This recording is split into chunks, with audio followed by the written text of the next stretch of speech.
소설 들려주는 여자 소들려 채널 시작합니다.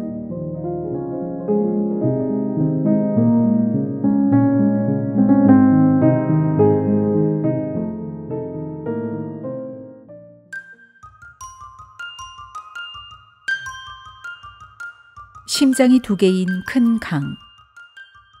어니스트 헤밍웨이.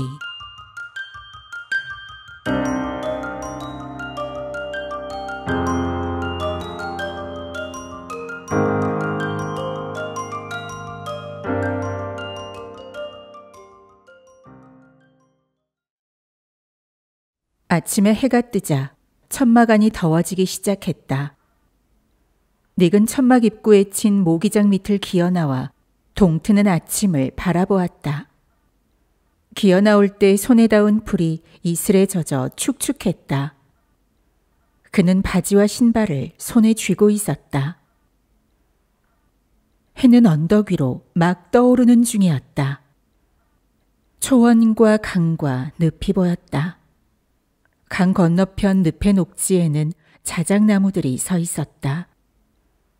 이른 아침의 강물은 맑은 데다 물살이 빨랐다. 아래쪽으로 200m 조금 안 되는 곳에 통나무 3개가 가로놓여 강 흐름을 막고 있었다. 그 때문에 통나무 위쪽으로는 물이 잔잔하고 깊었다. 닉이 쳐다보는 동안 밍크 한 마리가 통나무를 따라 강을 건너 늪지대로 들어갔다. 가슴이 두근거렸다. 이른 아침과 강을 보자 가슴이 진정되지 않았다. 너무 급하게 아침을 먹었지만 그는 자신이 그렇게 할 수밖에 없었다는 것을 잘 알고 있었다. 작게 불을 피우고 커피 주전자를 올렸다. 주전자에 물이 끓는 동안 닉은 빈 병을 들고 언덕을 넘어 초원으로 걸어 내려갔다. 초원은 이슬에 젖어 있었고 닉은 풀이 햇볕에 마르기 전에 미끼로 삼을 메뚜기를 잡고 싶었다. 미끼로 쓰기 좋은 메뚜기들이 지천이었다. 보통은 풀줄기 밑에 있었다. 때로는 풀줄기에 꼭 달라붙어 있기도 했다. 몸이 찬 데다 이슬에 젖어 있어 메뚜기들은 햇볕에 몸이 데워질 때까지 제대로 날지 못했다. 닉은 중간 크기의 갈색 메뚜기만을 골라 잡아 병 속에 집어넣었다. 통나무 하나를 뒤집으니 그 가장자리 밑에 메뚜기 수백 마리가 숨어 있었다. 마치 메뚜기의 하숙집 같았다. 닉이 중간 크기의 갈색 메뚜기 50여 마리를 병 속에 담았다. 그가 메뚜기를 잡는 동안 다른 메뚜기들이 햇볕에 몸이 데워져 껑충껑충 뛰기 시작했다. 뛰면서 날았다. 한번 날고 난 뒤 땅 위에 내려앉으면 죽은 듯 꼼짝도 하지 않았다. 닉은 아침을 다 먹을 즈음이면 메뚜기들이 전처럼 활기를 띠게 될 것이라고 생각했다. 풀에 이슬이 없으면 쓸만한 메뚜기를 병 하나 가득 잡는데 온종일이 걸릴 것이다. 더구나 모자를 쳐서 잡아야 하니 메뚜기가 납작하게 뭉개질 것이다. 그는 강물에 손을 씻었다. 강가에 이르자 마음이 들떴다. 그는 천막 쪽으로 걸어 올라갔다. 메뚜기들은 부자연스러운 동작으로 남아 벌써 병 속에서 뛰고 있었다. 햇볕에 데워진 병 속에서 메뚜기들은 한 덩어리가 되어 뛰었다. 닉은 소나무 막대기를 마개로 삼았다. 메뚜기들이 밖으로 나오는 건 불가능했지만 공기가 들어갈 구멍은 충분했다. 닉은 통나무를 굴려 본래대로 해놓았다. 아침마다 이곳에만 오면 메뚜기는 얼마든지 잡을 수 있을 것 같았다. 닉은 마구 뛰노는 메뚜기들이 가득한 병을 소나무 줄기에 기대 놓았다. 그런 다음 급히 서둘러 메밀가루 한 컵에 물 한 컵을 섞어 부드럽게 휘저었다. 커피 한 줌을 주전자에 넣고 캔에서 기름덩이를 떠서 벌겋게 단 프라이팬에 넣었다. 연기가 나는 프라이팬에 반죽한 메밀가루 반죽을 부드럽게 부었다. 반죽은 무섭게 기름을 튀기며 용암처럼 퍼져나갔다. 바깥부터 굳어지기 시작해서 다음에는 갈색으로 변하고 다시 바삭해졌다. 표면에 거품이 일더니 천천히 구멍이 생겼다. 닉은 깨끗한 소나무 조각을 갈색이 된 메밀 팬케이크 뒤쪽에 밀어 넣었다. 프라이팬을 옆으로 뒤흔들자 팬케이크가 프라이팬 표면에서 떨어져 나왔다. 프라이팬을 크게 흔들어 팬케이크를 뒤집는 건 그만두자 하고 그는 생각했다. 그는 깨끗한 나무 조각을 팬케이크 아래에 끝까지 밀어넣고 뒤집었다. 그러자 프라이팬에서 지직지직 하는 소리가 났다. 팬케이크가 다 만들어지자 닉은 다시 프라이팬에 기름을 둘렀다. 반죽한 것을 모두 사용했다. 그렇게 하여 큰 팬케이크 하나와 조그마한 팬케이크 하나를 더 만들었다. 닉은 사과 버터를 발라 큰 팬케이크와 작은 팬케이크를 먹었다. 세 번째 팬케이크에도 사과 버터를 바른 뒤 돌로 접어 기름 종이에 싸서 셔츠 주머니에 넣었다. 사과 버터병을 배낭에 집어넣고 샌드위치를 만들기 위해 빵을 2조각으로 잘랐다. 배낭에는 큼직한 양파 1개가 들어있었다. 그것을 둘로 썬 다음 실크처럼 매끄러운 겉껍질을 벗겼다. 그리고 그중 하나를 잘게 썰어 양파 샌드위치를 만들었다. 그것을 기름종이에 싼 다음 카키색 셔츠의 다른 주머니에 넣고 단추를 채웠다. 프라이팬을 거꾸로 하여 석쇠에 걸쳐 놓은 뒤 설탕과 연유를 넣어 황갈색이 된 커피를 마셨다. 그 다음 캠프를 정리했다. 참으로 훌륭한 캠프였다.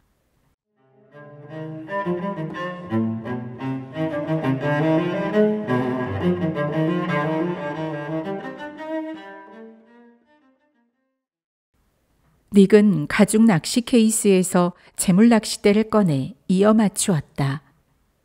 그런 다음 케이스를 다시 천막 안으로 밀어 넣었다.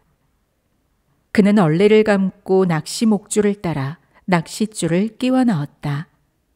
낚싯줄을 끼울 때는 2손으로 줄을 붙잡아야 했다. 그렇지 않으면 줄 전체의 무게 때문에 되감아지기 때문이다. 묵직한 데다 겹으로 꼰 재물 낚싯줄이었다. 닉은 오래전에 이 낚싯대를 $8 주고 샀다. 공중으로 들어올리면 곧 앞으로 평평하게 쑥 나올 정도로 묵직했으며 재물 낚시를 힘들이지 않고 던질 수 있도록 묵직하고 곧게 만들어져 있었다. 닉은 알루미늄 목줄 상자를 열었다. 목줄은 축축한 플란넬 헝겊 조각 사이에 감겨 있었다. 헝겊은 세인트 이그너스행 기찬 물탱크에서 적셔두었다. 축축해진 헝겊 때문에 목줄은 부드러워졌고 닉은 그중 하나를 풀어 맨 끝에 고리를 만들어 묵직한 파리 낚싯줄에 맸다. 그리고 목줄 맨 끝에 낚싯바늘을 동여맸다. 아주 작은 바늘로 매우 얇고 탄력이 있었다. 닉은 낚싯대를 무릎에 걸치고 앉아 낚싯바늘 쌈지에서 바늘을 뽑아냈다. 낚싯줄을 팽팽히 당겨 매듭과 낚싯대의 탄력을 시험해 보았다. 감촉이 좋았다. 바늘이 손가락을 찌르지 않도록 조심했다. 닉은 낚싯대를 들고 메뚜기 병의 모가지에 반쯤 끈을 동여매 목에 매달리게 묶은 뒤 물가로 걸어 내려갔다. 낚시용 그물은 벨트의 훅으로 매달아 놓았다. 어깨에는 자루 끝을 귀 모양으로 묶은 기다란 자루를 짊어지고 있었다. 끈은 어깨 너머에 매달려 있었다. 자루가 2 다리에 탁탁 부딪혔다. 온갖 낚시 도구를 걸치고 보니 귀찮기도 했지만 전문 낚시꾼같이 보여 닉은 기분이 좋았다.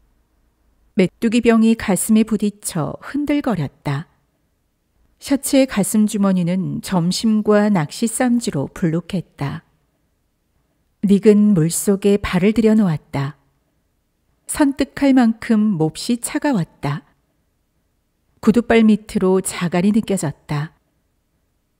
물은 점점 더 차갑고 선뜩해졌다.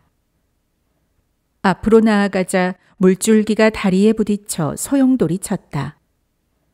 닉이 들어간 곳은 물이 무릎까지 찼다. 그는 물줄기를 따라 걸었다.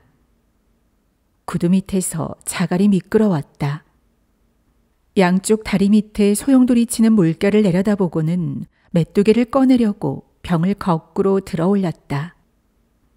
첫 번째 메뚜기는 병 모가지에서 껑충 뛰어오르다가 그만 물속으로 떨어지고 말았다. 녀석은 닉의 오른쪽 발끝에서 일어난 소용돌이에 휩쓸려 갔다가 조금 아래쪽 수면 위에 떠올랐다. 파닥거리면서도 빠르게 물결에 휩쓸려 떠내려갔다.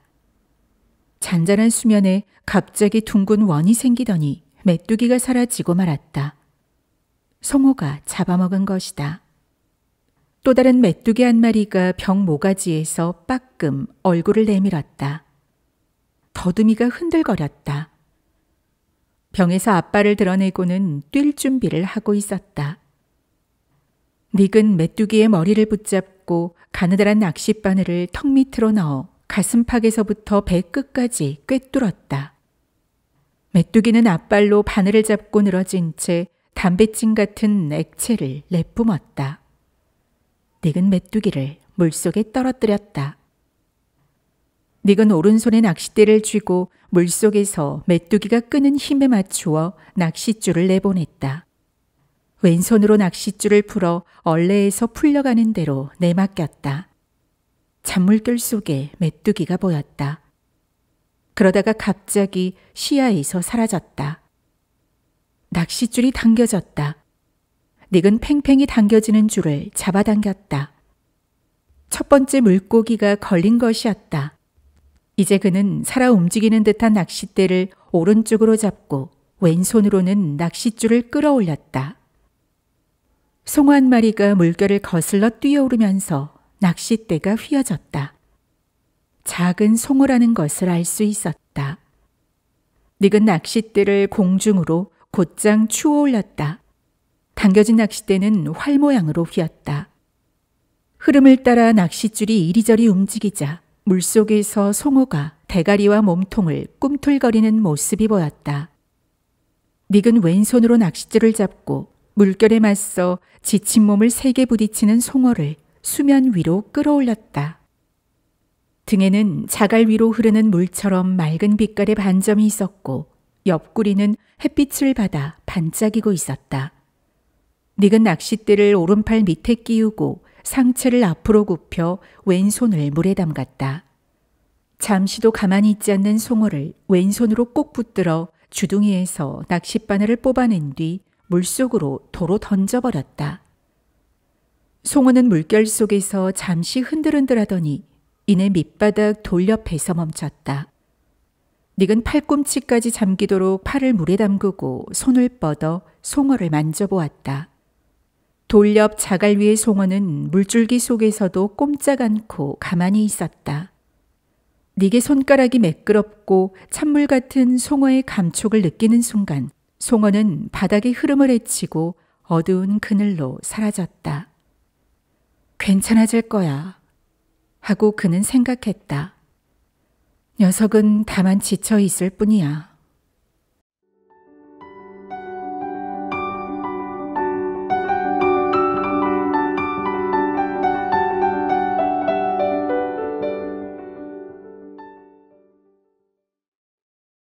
젖은 손으로 만졌으니 송어 몸을 덮고 있는 그 섬세한 점액은 상하지 않았으리라고 생각했다.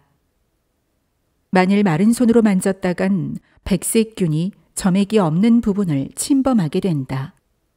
몇 해 전 그의 앞뒤에서 재물낚시로 낚시질하는 사람들이 우글거리는 강에서 낚시질을 할 때 그는 백색균이 뒤덮인 죽은 송어가 잇따라 떠내려오다가 바위에 부딪히기도 하고 배때기를 위로 하고 웅덩이에 떠 있는 것을 본 일이 있다.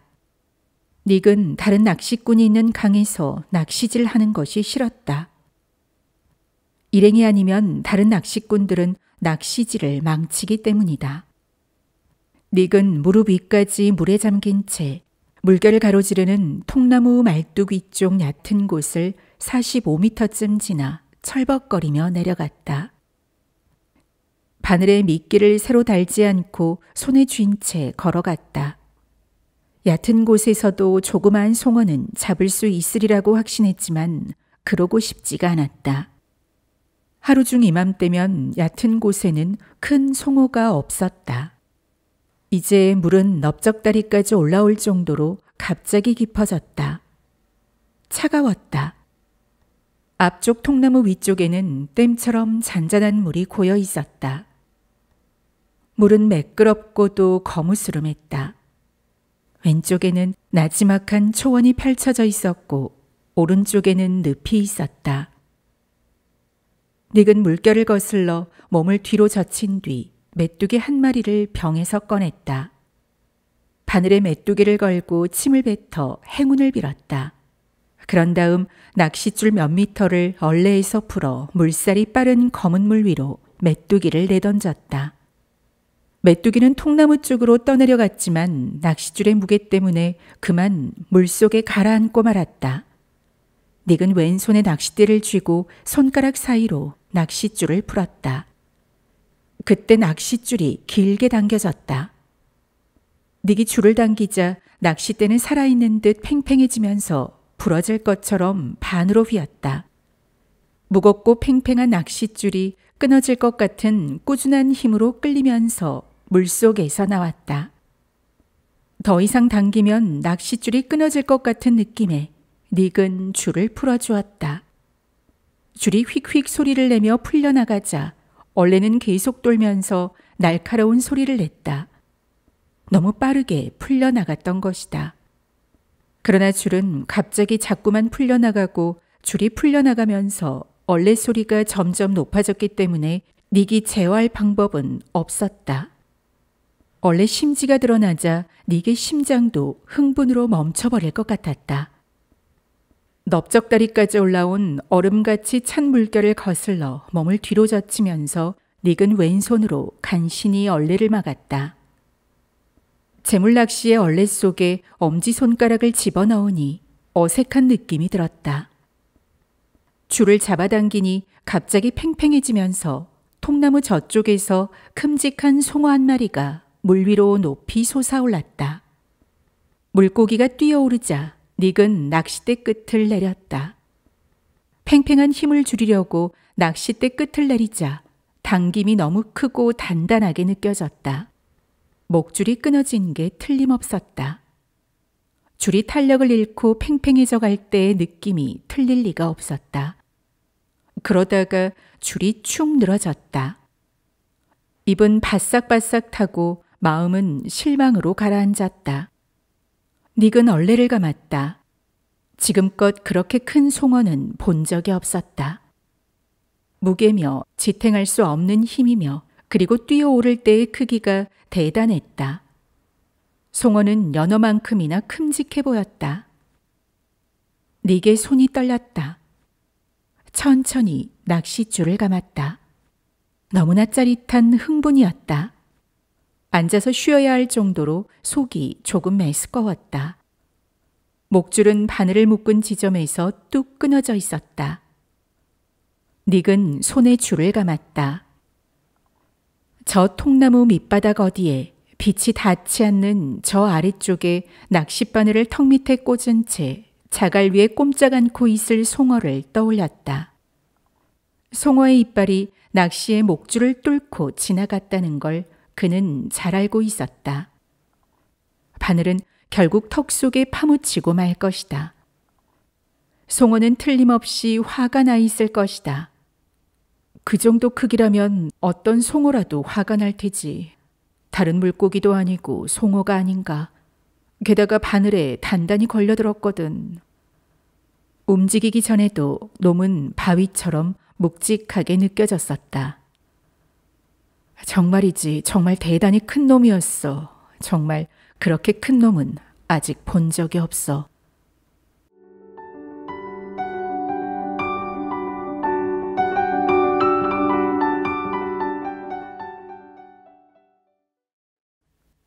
닉이 초원으로 기어 올라가서자 바지와 구두에서 물이 뚝뚝 떨어지고 신발에서는 철벅거리는 소리가 났다.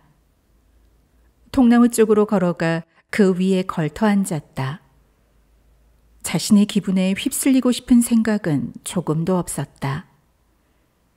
닉은 구두를 신은 채 발가락으로 물을 철벅이며 가슴 주머니에서 담배 한 개비를 꺼냈다. 불을 붙이고 나서 성냥개비를 통나무 아래 물살이 빠른 곳에 던졌다.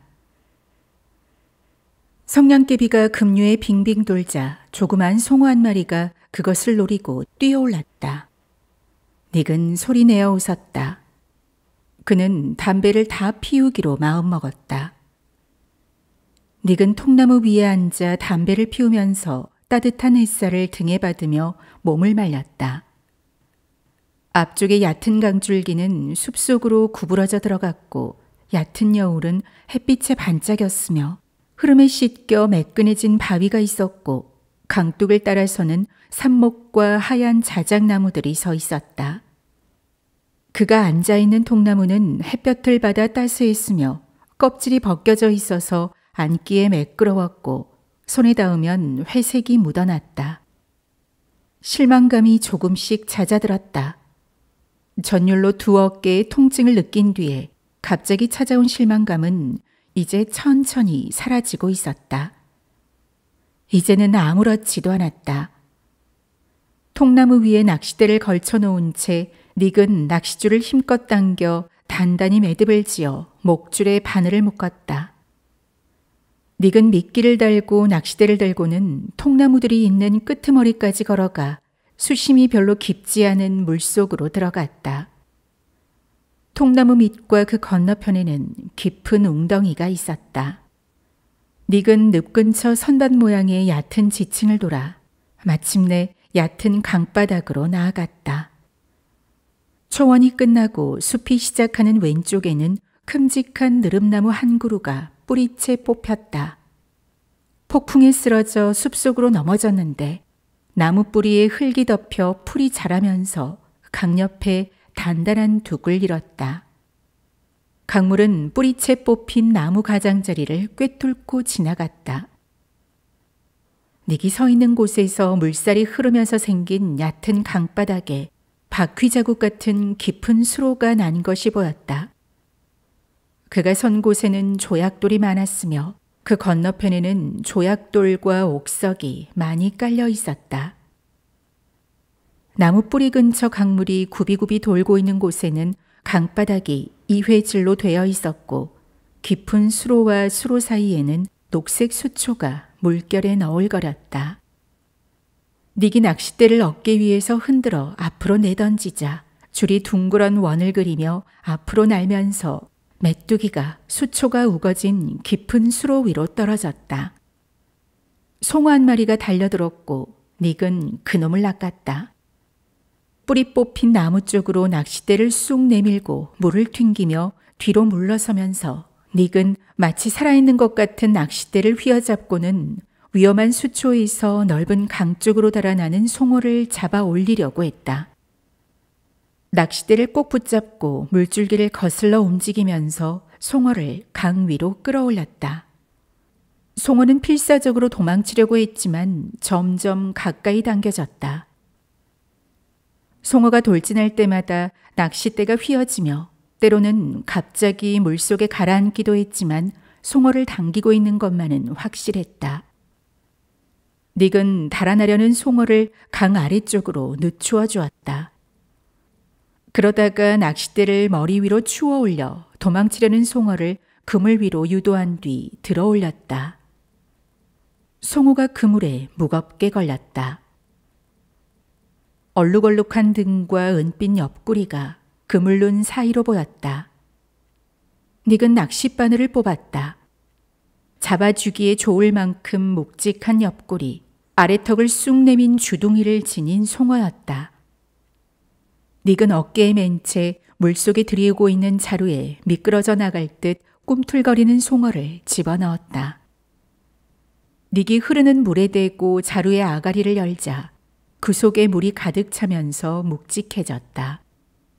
자루의 밑바닥을 물에 담근 채 들어올리니 양쪽 옆에서 물이 줄줄 흘러내렸다. 자루 밑바닥 물속에서 큼직한 송어가 꿈틀거렸다. 닉은 강 아래쪽으로 내려갔다. 자루는 물속에 무겁게 잠긴 채 어깨에 매달려 앞으로 흘러내렸다. 햇볕이 목덜미 뒤에 뜨겁게 내리쬐면서 날씨가 점점 더 더워졌다. 닉은 훌륭한 송어 한 마리를 손에 넣었다. 많이 낚을 생각은 없었다. 이제 물줄기는 얕고 넓어져 있었다. 양쪽 강둑에는 나무가 우거져 있었다. 왼쪽 강둑의 숲은 오전에 햇빛을 받아 짤막한 그늘을 물 위로 던지고 있었다. 어느 쪽 그늘 미치건 송어떼가 있으리라는 것을 닉은 잘 알고 있었다.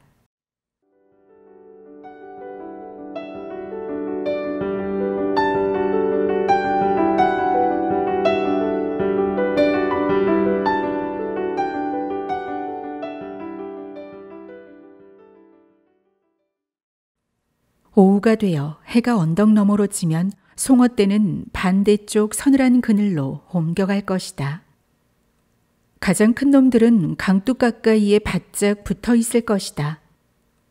블랙리버에서는 언제든 그곳에서 큼직한 놈들을 낚을 수 있다. 해가 질 무렵이면 송어들은 모조리 물줄기 한가운데로 나온다. 해가 지기 전 수면이 눈부시게 빛날 때는 물줄기 어디에서나 큼직한 송어를 낚을 수 있다.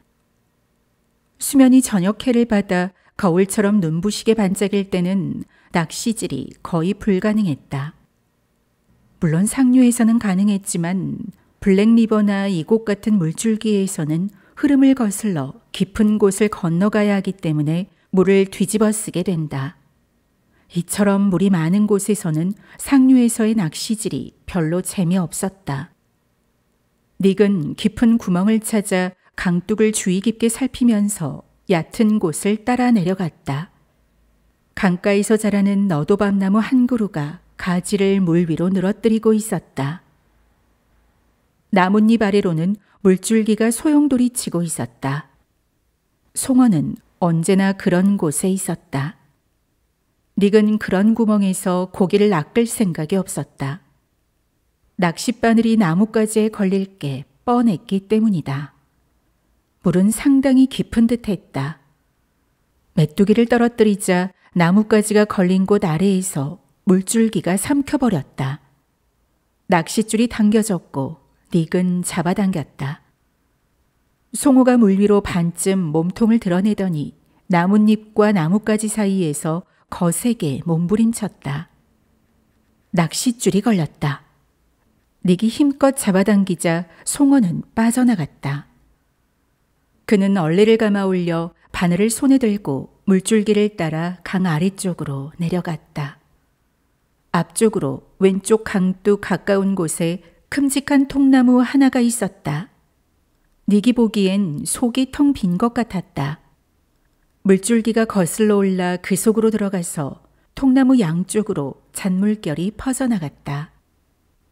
물은 점점 깊어지고 있었다. 속이 빈 통나무 꼭대기는 말라서 잿빛을 띠고 있었다. 일부가 그늘에 놓여 있었다. 닉이 메뚜기 병에 마개를 여니 메뚜기 한 마리가 병마개에 매달려 있었다. 그놈을 잡아 바늘에 끼우고는 멀리 던졌다. 메뚜기가 물 위에 떠서 내려가다가 속이 빈 통나무 속으로 흘러가는 물에 얹히도록 낚싯대를 멀리 잡았다. 닉이 낚싯대를 내리자 메뚜기는 그곳으로 떠내려 들어갔다. 갑자기 묵직하게 당기는 힘이 느껴졌다. 닉은 당기는 힘을 거슬러 낚싯대를 흔들었다. 살아있는 느낌을 제외하고는 마치